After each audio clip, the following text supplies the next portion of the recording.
Oh my goodness, good morning, good morning. I just want to come up and say good morning to each and every one of you. And I have to admit, like Nikoi was saying, oh my goodness, it's been such a roller coaster of emotions, of feelings, of just all kinds of things. I've actually watched the reopening jitters move into just this absolute joy. With the first hug, I think with some of the volunteers that showed up early and John was here early, and so it's just been, they just switched instantly from jitters to just this joy. Oh, there's a Dharma Talk, from jitters to joy. So again, my heart is absolutely bursting having an opportunity to be with all of you again with physical presence, and also, all of our folks joining us still online and at home. In fact, I have been struck this morning by a number of very interesting and wonderful observations. I still feel your heart, whether you have brought your bodies along with you today or you've left them at home. So that's one thing that I've been aware of today, this morning. Number two, awareness of happiness can provide insights in just the same way that awareness of suffering does. And number three, my jokes get the same response in a room full of yogis as they do in a completely empty one.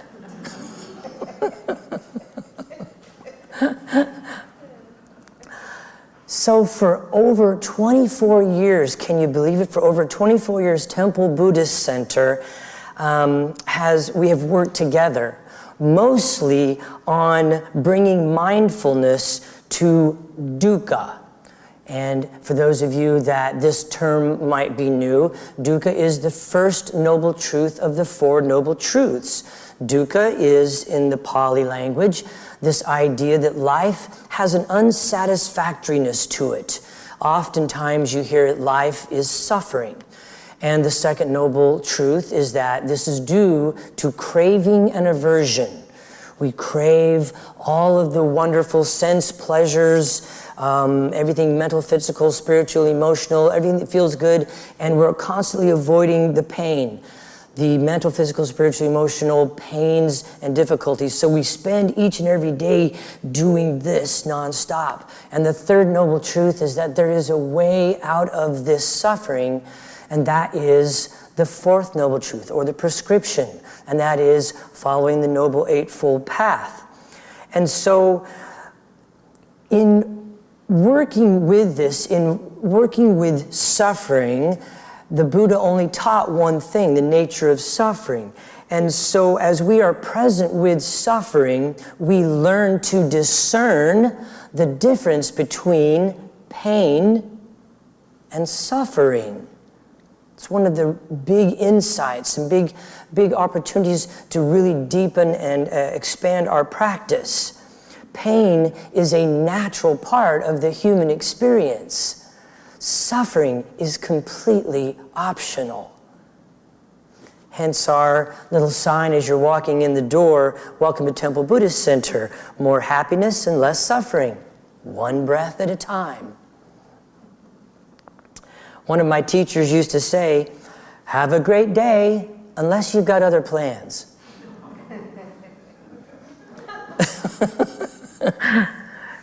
So one of the most important aspects of this work that we do is awareness.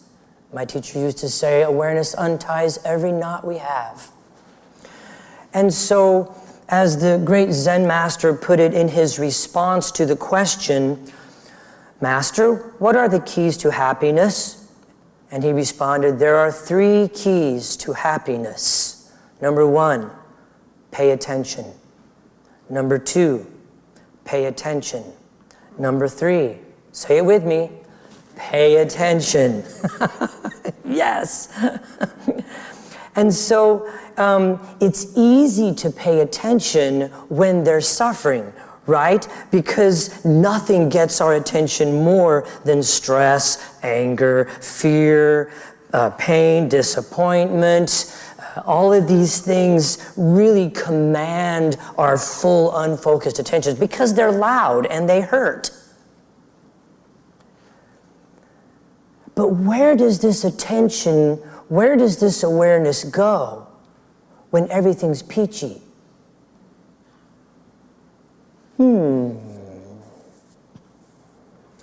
So there's a very subtle belief among many folks that good moments are the way life is supposed to be, and that we are simply getting back to some baseline that we have invented.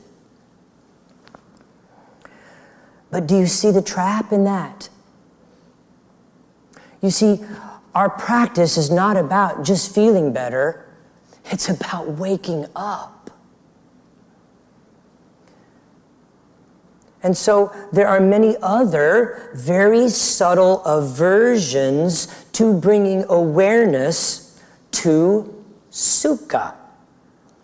That's this other side of dukkha, Sukha. This idea in the Pali language, Sukha, is, when times are pleasant and things are good and going great and we're experiencing enjoyment.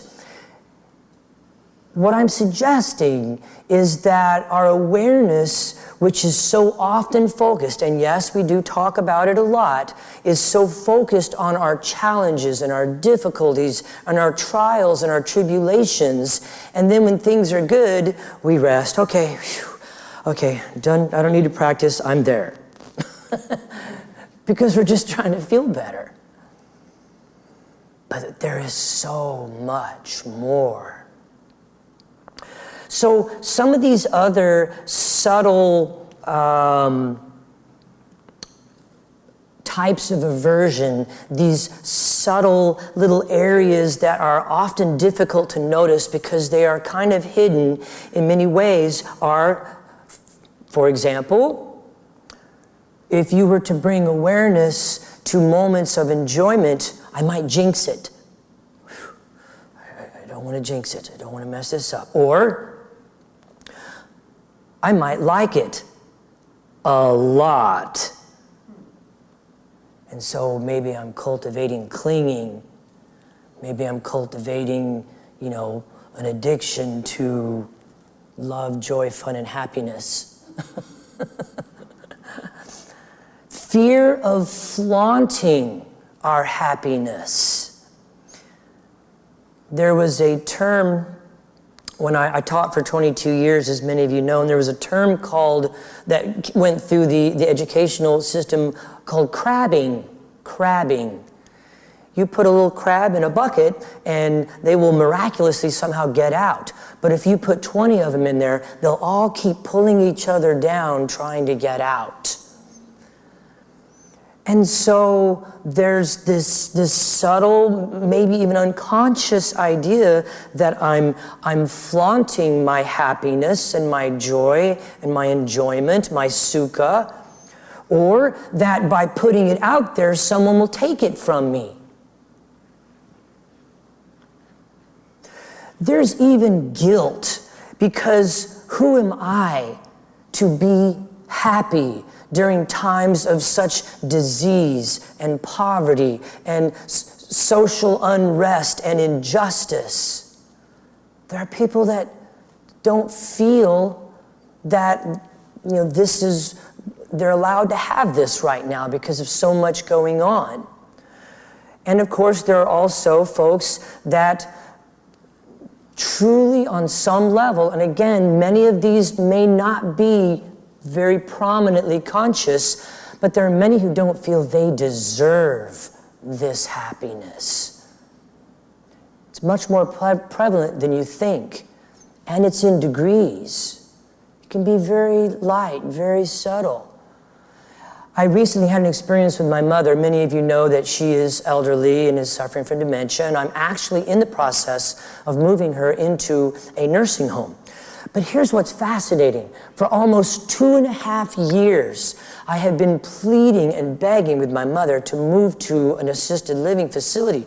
Mom, they have such cool and fun activities for you. They have 3 hot meals a day for you. They leave pies and cakes and cookies out for you night and day for you. For you, for you. And she fought me tooth and nail. No, I'm not going to these places. I don't need to go there. And one day, in fact, I was talking with Ricky, and this huge insight just came over me. And so I went back the next day and I said, Mom, I can't continue driving 30 miles a day to come and see you. I can't find peace of mind not knowing if you're eating correctly or watching your meds. I am not happy in this situation. Oh, well, I need to move then.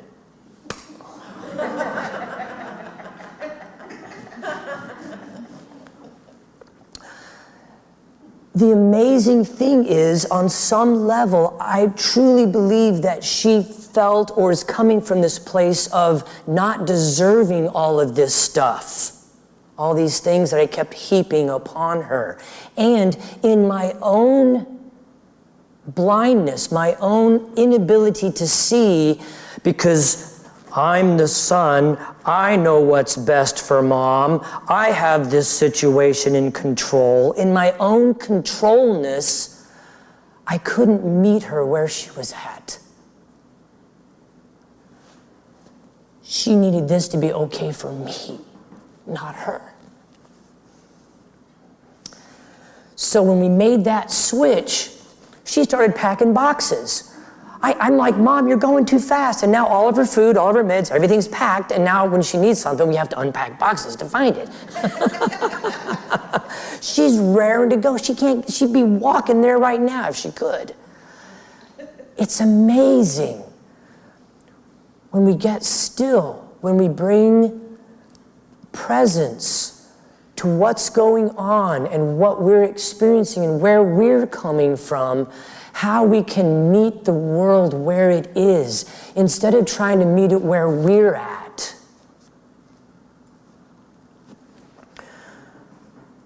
And so even basing our happiness, check this out, even basing our happiness on the happiness of our loved ones, not only is that codependent, but it is also a form of aversion. Our happiness is dependent on their happiness. And that's a delusion. And that can be seen through. That can be worked with. That can be deeply felt if we have the courage to go inward to see these things. All of these aversions are completely delusional. They're not true, because moments of satisfaction, moments of enthusiasm, moments of joy and fun are to be enjoyed, appreciated, even celebrated, as long as they come from wholesome actions. The Buddha said your highest happiness comes from virtue, because virtue leads to non-remorse. That then leads us to gladness and joy, which in turn brings serenity. And the serenity allows for the kind of dispassion and concentration that opens us to wise view and liberation. Wise view, seeing what was going on. For 2.5 years, I was pushing the river because I thought I knew what was best for her. Control, control, control.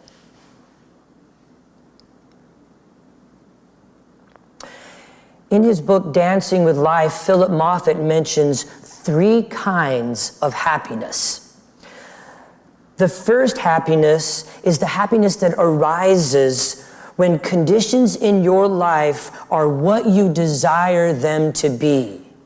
So therefore, your happiness is dependent upon conditions. Is the room Warm enough, cold enough. You know, is your tummy hungry? Is it full? You know, conditions. Is, you know, what group is governing? There are people that are incredibly happy or unhappy depending on who's in the White House. Can you see how you're basing your happiness on external conditions? Number 2, the well-being that comes when your mind is joyful regardless of the conditions that your life is in that moment. And this is happiness dependent on a mind state. A mind state. I'm going to talk more about that in a moment. And the third type of happiness that Moffat talks about is the unbounded joy that you feel when your mind has reached final liberation and cessation of all clinging. So in the same way that we learn to discern pain from pain from suffering, we can learn to make the distinction between worldly, temporary, condition-based happiness and mind state-dependent happiness. By cultivating awareness of the limitations of condition-dependent happiness, we can break our attachment to the world being the way we want it to be, which in turn allows mind state-dependent happiness to arise spontaneously. Now, though mind state-dependent happiness is also subject to impermanence. Dukkha, sukha, dukkha, sukha, dukkha, sukha. It's in a constant cycle, constant flow. The mind states change constantly because we're not in control of them. But we can be aware of them. This is a major shift in your practice. When you move from external condition-based happiness to mind state happiness, this is a shift from the external to the internal. It is a major step, a major deepening of your practice.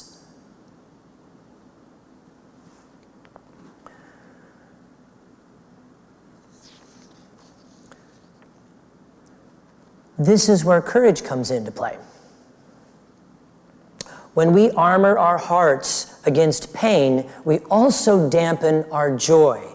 We dampen our ability to feel the different kinds of happiness, the different kinds of sukha. Awareness leads to vulnerability. I didn't want to see my controlling behaviors. They're yucky.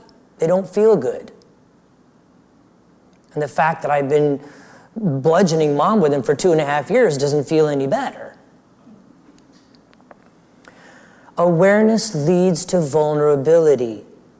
Vulnerability is an openness to feel fully the experience of the moment and then be aware of that experience within our body. This is how we learn to distinguish between pain and suffering. This is how we learn to distinguish between dependent happiness on external conditions and dependent happiness on a mind state. So my invitation to you this week is to feel the different kinds of joy. Sure, you're going to be working with dukkha and struggling and challenges, but don't let it stop there. When things get good, don't let that be the end of your practice. Okay, done. No, it's an additional opportunity to wake up, working towards that unbounded joy from the liberated mind as you become aware of the different types of pain, suffering, the different types of joy, happiness. Oh, right now it's a mocha frappuccino. Yeah, okay. External joy, yeah, I like it, you know? But be aware of it. Notice, oh, and now I'm clinging because it's gone and I want more. Be aware of that. Be aware of the mind state. You wake up some morning, as Rumi says, you know, some meanness, some depression, some anxiety. Welcome them in. Each one is a guest that has been sent from the beloved to clear out your home and make room for some new amazing deepening of your practice. So maybe you're experiencing just ease, just the ease of well-being. Become aware of that. What does the ease of well-being feel like? Notice its tone, its flavor. What does it feel like in the body? You get a Publishers Clearinghouse check for, oh, that's external, never mind.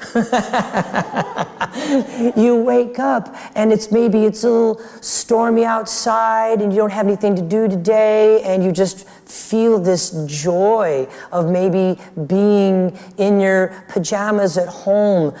What does that joy feel like? Noticing the flavor, the tone, where it is in the body.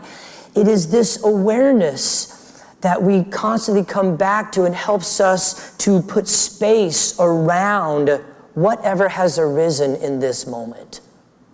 And they constantly do. They come and they go.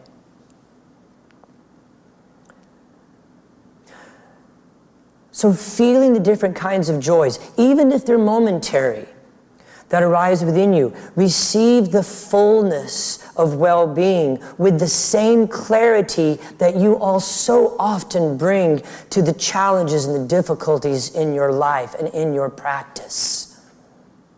And in this way, we can let inspiration and gratitude condition not only the moment, but the future.